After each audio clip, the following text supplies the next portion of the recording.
Good evening all of you. मैं कविता गोयल आप सभी का जीके क्लासेज में हार्दिक स्वागत करती हूँ। आज करेंगे हम जीके के मोस्ट इम्पोर्टेंट क्वेश्चंस। तो आइए क्लास को शुरू करते हैं। पहला क्वेश्चन है, चार्ल्स वुड का आदेश पत्र निम्नलिखित में से किससे संबंधित था? शिक्षा, व्यापार, प्रशासनिक सुधार या फिर सैन्य सुधार? इसका जो राइट आंसर होगा वो होगा ऑप्शन ए, शिक्षा। चार्ल्स वुड का जो आदेश पत्र था वो किससे संबंधित था? ये था शिक्षा से संबंधित। Would dispatch board of control के अध्यक्ष थे कौन? चार्ल्स वुड के द्वारा 1854 में जारी किया गया। आपसे ये भी पूछा जा सकता है कि इसे कब जारी किया गया, तो 1854 में इसे जारी किया गया। और इस घोषणा पत्र को अंग्रेजी शिक्षा का मैग्ना कार्टा कहा जाता है। कई बार क्वेश्चन पूछा गया है कि अंग्रेजी शिक्षा का मैग्ना कार्टा किसे कहा गया है, तो ये वुड डिस्पेच को अंग्रेजी शिक्षा का मैग्ना कार्टा कहा गया है। और इसी के आधार पर कलकत्ता, बम्बई, मद्रास में एक एक विश्वविद्यालय की स्थापना की गई थी। इसी घोषणा पत्र के आधार पर कहाँ कहाँ पर विश्वविद्यालय की स्थापना हुई ये भी याद रखना है, कलकत्ता, बम्बई और मद्रास में।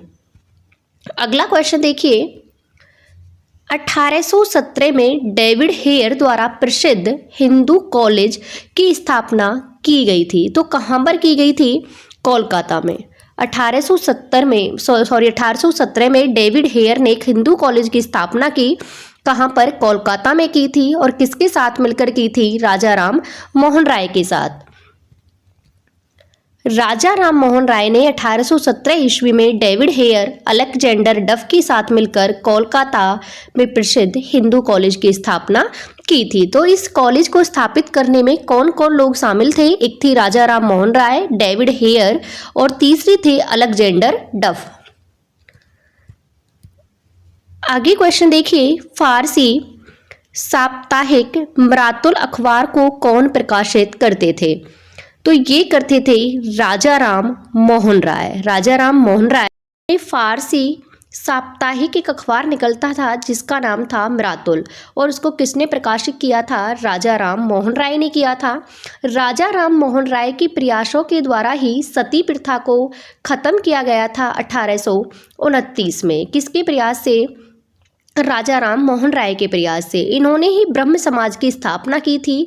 कई बार पूछा जाता है कि ब्रह्म समाज की स्थापना किसने की थी? तो 1828 ईस्वी में राजा राम मोहन राय ने की थी। किसकी? ब्रह्म समाज की स्थापना। राजा राम मोहन राय ने दिसंबर 1821 में बांग्ला साप्ताहिक संवाद कौमुदी प्रज्ञा का चांद का प्रकाशन भी प्रारंभ किया। तो ये भी आपको याद रखना है, उन्होंने मरातुल अखबार को तो प्रकाशित किया था, उसके साथ साथ साप्ताहिक वो एक पत्रिका थी जिसका नाम था संवाद कौमुदी और अथवा प्रज्ञा का चांद। ये दोनों भी किसने प्रकाशित की थी? राजा राम मोहन राय ने, जिसे भारतीय राजनीति का पुनर्जागरण कहा जाता है। मरातुल अखबार किस भाषा में निकलता था? फारसी भाषा में। और बुद्धि का दर्पण ये भी कौन निकालते थे? ये भी प्रकाशित किया था राजा राम मोहन राय ने। अगला क्वेश्चन देखिए, वह संत जिसने अशोक को बौद्ध धर्म के प्रति आकर्षित किया तो वो कौन थे? ये थे उपगुप्त। उपगुप्त के उपदेश से ही अशोक ने बौद्ध धर्म को अपना लिया था, क्योंकि 261 ईस्वी पूर्व में क्या हुआ? 261 ईस्वी पूर्व में एक युद्ध हुआ था जिसे कहा गया कलिंग का युद्ध। कलिंग का युद्ध। और इस युद्ध में क्या हुआ था? अशोक का हृदय परिवर्तन हो गया था, क्योंकि इस युद्ध में बहुत सारे लोगों की जान गई थी और उनसे उनका हृदय परिवर्तन हो गया और उन्होंने युद्ध ना करने की कसम खाई और बौद्ध धर्म को अपना लिया। और बौद्ध धर्म की शिक्षा उन्हें किसने दी थी? बौद्ध धर्म की शिक्षा दी थी उन्हें उपगुप्त ने। और एक क्वेश्चन पूछा जाता है कि कलिंग युद्ध अशोक के शासन के कौन से वर्ष में हुआ था? 8वें वर्ष में हुआ था, क्योंकि ये 269 ईसा पूर्व गद्दी पर बैठे थे कौन? अशोक। और 261 में लड़ा गया था कलिंग का युद्ध। अशोक को बौद्ध भिक्षु उपगुप्त ने बौद्ध धर्म में दीक्षित किया। इन्हें अलक्षणक बुद्धि भी कहा जाता है। क्या कहा जाता है? अलक्षणक बुद्धि। कलिंग युद्ध के बाद अशोक ने युद्ध नीति का त्याग करके धर्म नीति को स्वीकार किया और बौद्ध धर्म को ग्रहण कर लिया। एक क्वेश्चन पूछा जाता है कि इन्होंने किसको श्रीलंका भेजा था अपने बौद्ध धर्म के प्रचार के लिए? तो इन्होंने अपनी पुत्री संघमित्रा और बेटी महेंद्र को भेजा था श्रीलंका अपने बौद्ध धर्म के प्रचार के लिए। अगला क्वेश्चन देखिए, किस सिख गुरु ने अमृतसर शहर की स्थापना की थी? तो ये की थी गुरु रामदास ने। इसका जो राइट आंसर होगा, सिखों के चौथे गुरु हैं जिनका नाम है रामदास। सिखों में कुल 10 गुरु हुए हैं और चौथे गुरु रामदास हैं। इन्होंने ही अमृतसर की स्थापना की थी।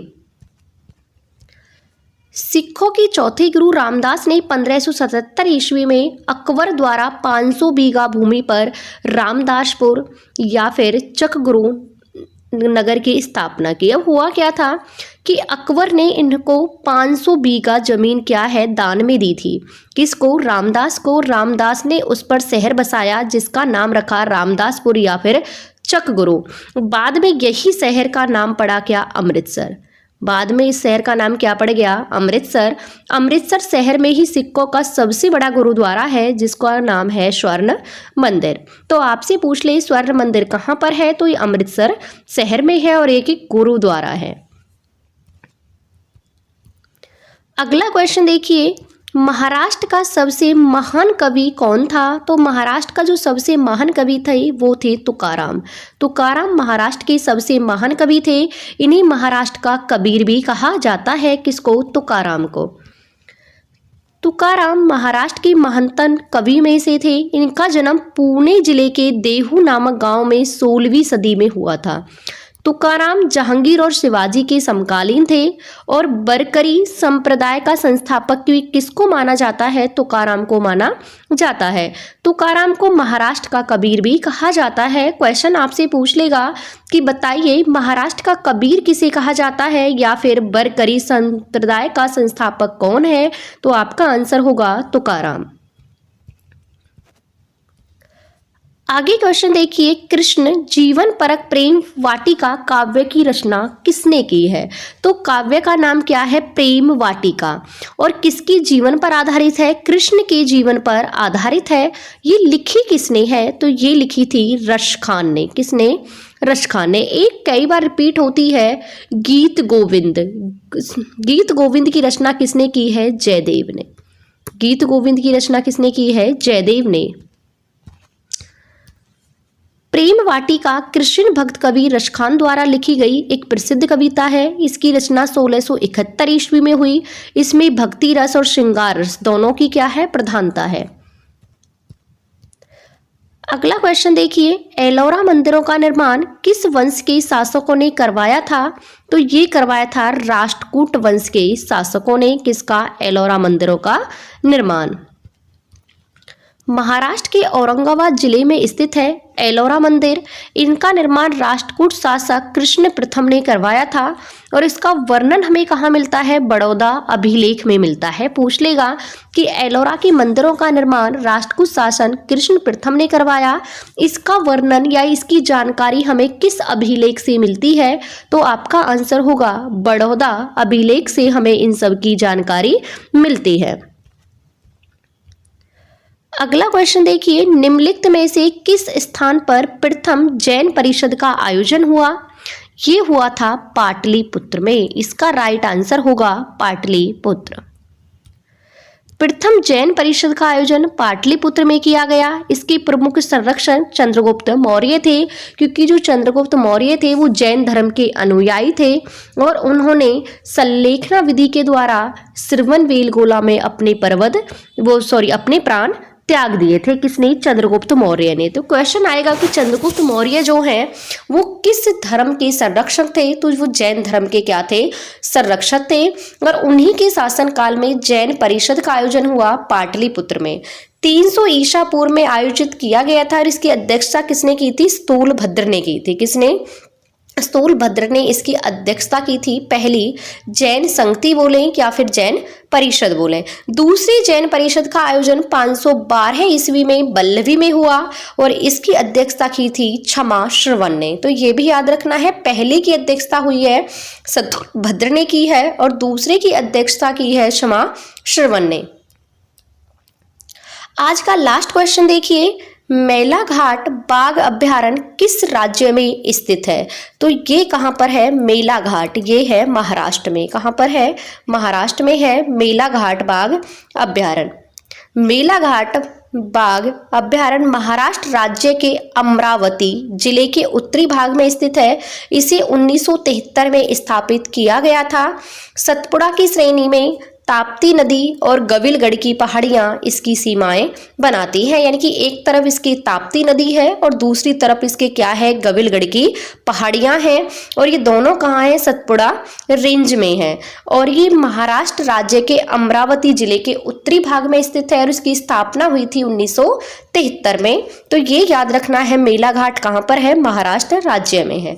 तो ये थे आज के कुछ इंपोर्टेंट क्वेश्चंस। आपको क्लास कैसी लगी कमेंट बॉक्स में कमेंट करके जरूर बताना। पढ़ते रहना, मिलते हैं नेक्स्ट क्लास में। Thank you.